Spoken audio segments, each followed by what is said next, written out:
I'm Canon Penny Anderson, and I'm delighted to greet you on my first day as rector of St. Christopher's Church in Burlington, Ontario. I want to share with you some questions.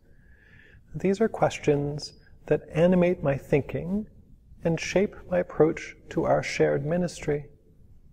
I have some questions, and if you've come looking for a whole lot of answers, this video might leave you a little hungry. That's part of my plan. I want to invite you to a conversation with other people from the church, and maybe some church-adjacent people too. Here's one of my questions.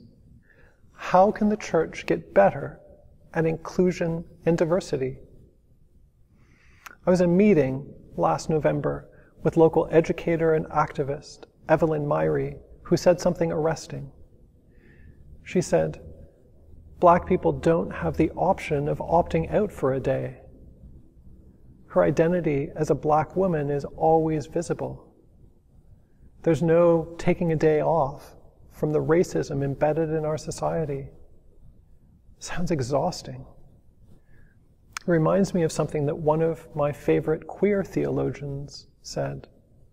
Father Shea Kearns wrote, "What would your faith be like if you weren't always worried that people were looking at you because you're different?"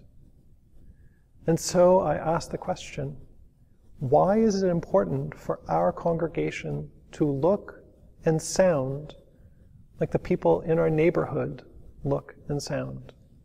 Consider the way that St. Christopher's describes its mission. We are a dynamic, inclusive, diverse community rooted in the life-giving, life-affirming, life-changing love of God, reaching beyond ourselves, caring for creation, making a difference with others. Inclusive because God's call to us is inclusive.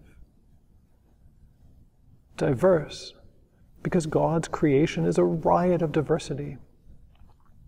I'm here to tell you that representation matters. As a transgender woman, it makes all the difference in the world to me to see other queer and trans people in the congregation where I belong.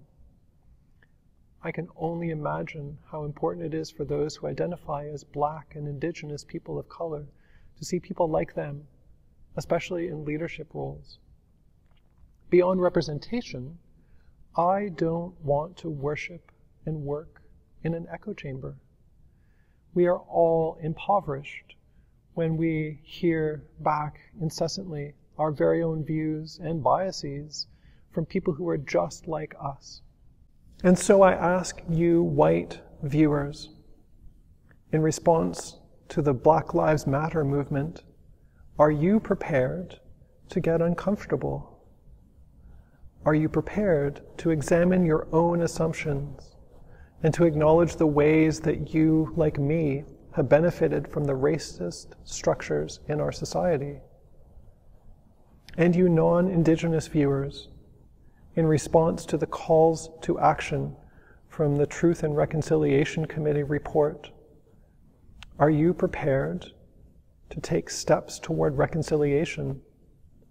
Are you ready to acknowledge the ways that you have benefited from being a settler on Turtle Island?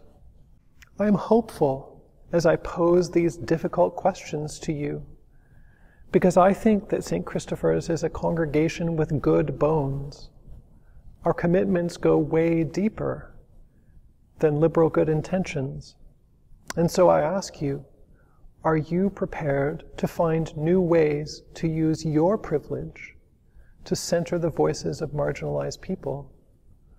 Are you prepared to move in the direction of diversity and inclusion and so become a new expression of God's kingdom breaking in this place?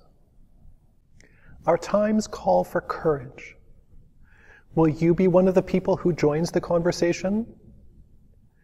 You can find full details of how to connect to one of our conversations on the church website.